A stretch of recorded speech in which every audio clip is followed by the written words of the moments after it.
भाईचारा तो किसी में है ही नहीं, चाहे देवी देवता हो और चाहे मनुष्य। ब्रह्मा जी तो रोते होंगे हमको बना कर, जब ब्रह्मा जी वहां से देखते होंगे तो कहते होंगे कि अरे मेरा कर्म, मैंने कितना बड़ा कर्म काम किया है, जिसको मैंने बनाया है इतना सुंदर, पूजा करके आपस में लड़ाई करता है, उसमें कोई प्रेम भावना नहीं है। कहते हैं कि लोग कहे कि देश है खराब, तो किसी ने कहा भैया देश है खराब क्या कह रहे हो, देश पहले अच्छा था, यहाँ आप कहते हैं यहाँ तो आज भी लोग भाईचारे से रहते हैं, यहाँ तो आज भी लोग भाईचारे से रहते हैं, अर्थात भाई से अपना संबंध इस कदर जोड़ लेते हैं कि खुद मलाई खाते हैं और भाई के लिए चारा छोड़ देते हैं। और प्रेम अधिक उमड़े तो मामले को दबा देते हैं। कुछ तो अपने भाइयों को ही पशुओं की तरह पालते हैं और उनको अपने पीछे चलाने के लिए उनके आगे चारा डालते हैं। और प्रेम अधिक उमड़े तो सब मामला दबा देते हैं और कोई ना मिले तो भाई को भी चारा बना देते हैं। बोलिए राधे राधे। तो महाराज जो है ये तो आज का भाईचारा है। जो भाईचारे की बात करते हैं, कहाँ से भगवान प्रसन्न होंगे, कहाँ से मिलेंगे हमें, जब आपस में प्रेम नहीं है, आपस में एक दूसरे से परोपकार की भावना ही नष्ट होगी। आजकल लोग जानते परोपकार कैसा करते हैं। एक गुरु जी थे, उनके भैया 2-4 चेला थे। गुरु जी ने कहा, सिखाया कि जा करके परोपकार करना चाहिए, लोगों की मदद करना चाहिए, परोपकार करने वाले के साथ चाहे जैसा भी हो बताओ, लेकिन उसे परोपकार करना चाहिए। अब गुरु जी ने चेला को सिखा दिया, चेला कहे ठीक है। 4 चेले थे और चारों चल दिए, कहे गुरु जी आज तो हम परोपकार करके ही माने। अच्छा परोपकार ने बताया क्या गुरु जी ने कहा, गुरु जी परोपकार कैसे होता है, लोगों की मदद करो, कोई अंधा व्यक्ति गरीब बूढ़ा हो उसे रास्ता पार करा दो, कहीं किसी कोई जा रहा हो ना चल पा रहा हो उसे सिखा दो। अब चारों चल दिए और गए, एक बुढ़े को रास्ता पार कराए। चारों आकर के बताए, गुरु जी आज हम परोपकार करके आए। गुरु जी ने कहा भैया कैसा परोपकार किए? एक ने कहा कि आज एक बुढ़ी को हम रास्ता पार कराए। अच्छा दूसरे ने पूछा, दूसरे ने कहा हम भी रास्ता पार कराए। तीसरे ने पूछा, तीसरे ने कहा हम भी रास्ता पार कराए। पहले ने कहा तो गुरु जी ने कहा अच्छा ठीक है। दूसरे ने कहा तो गुरु जी ने सोचा कि सामान अधिक होगा, इसमें दोनों को लगना पड़ा होगा। जब तीसरे ने भी कहा गुरु जी हम भी उसी को पार कराए हैं, तो गुरु जी ने सोचा कि अब तो आश्चर्य की बात है। गुरु जी ने कहा भैया ऐसी कौन सी बात थी कि 3 लोग को लगना पड़ा परोपकार करने। तो चेलों ने कहा गुरु जी इसलिए कि उसको रास्ता पार करना ही नहीं था, लेकिन हमें तो परोपकार करना था, तो हम उसे रास्ता कहे चलो तुमको रास्ता पार कराएं। तो गुरु जी ने कहा क्या उसने रोका नहीं?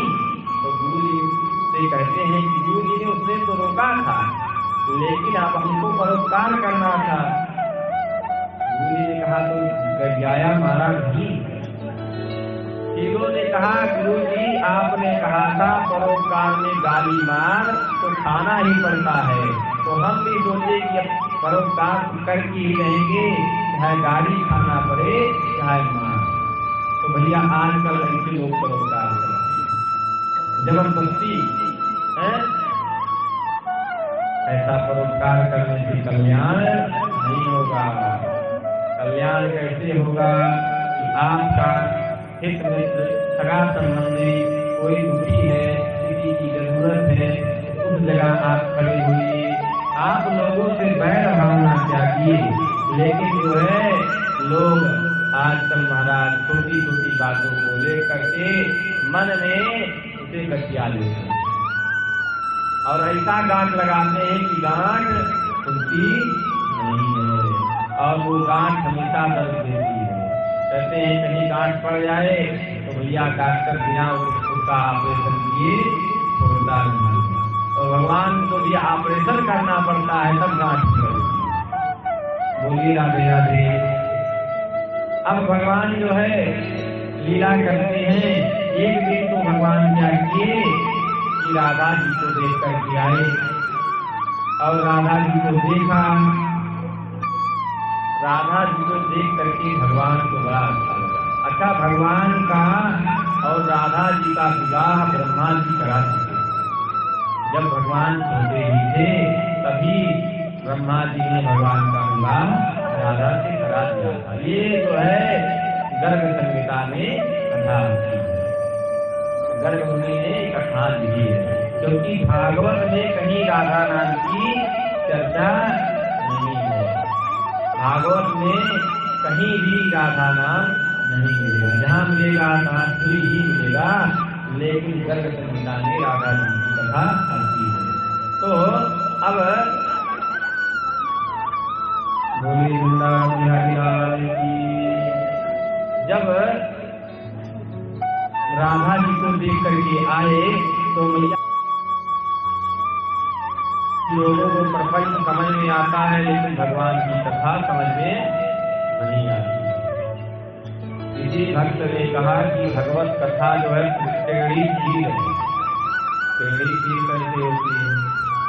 एक सज्जन जो है भंडारा खाने गए थे और वो भंडारा खाने गए कहीं निमंत्रण खाने, तो वहाँ से खा के आए और प्रशंसा करने लगे कि भैया भंडारा भोजन बड़ा अच्छा था, लेकिन उसमें भी जो खीर थी वो और अच्छी थी। अब एक अंधा व्यक्ति बैठा था तो उसने कहा कि भैया ये बताओ खीर कैसी है? तो एक व्यक्ति बोला भैया खीर जो है सफेद खीर सफेद सफेद। तो अंधा बोला भैया सफेद सफेद कैसा होता है, अब बताओ। तो एक व्यक्ति कहा भैया जैसे बबुला।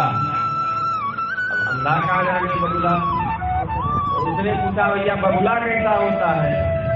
तो एक व्यक्ति बैठा था, उसने अपना हाथ उठाया, ऐसे टेढ़ा किया और हाथ पकड़ाया, कहा महाराज ऐसे होता है बबुला।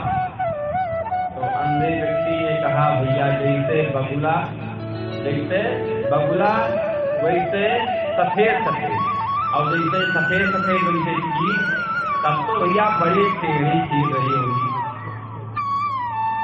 महाराज।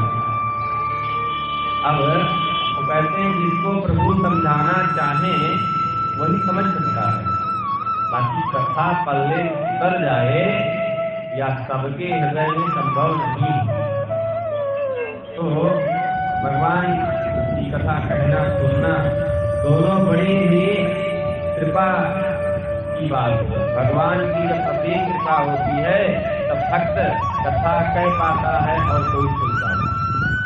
कहने से ज्यादा तो सुनने वाले की भाग्य की प्रशंसा की जाती है। क्यों? क्योंकि जो भगवान की कथा सुनता है और कथा में भाव विभोर हो सकता है, वह कथा में हंस सकता है, रो सकता है, लेकिन बंधु जो कथा कहता है उसकी एक मर्यादा होती है। वह न मंच पर अधिक हंस सकता है और न रो सकता है। भैया भगवान की लीला अजीब है। भगवान को हमेशा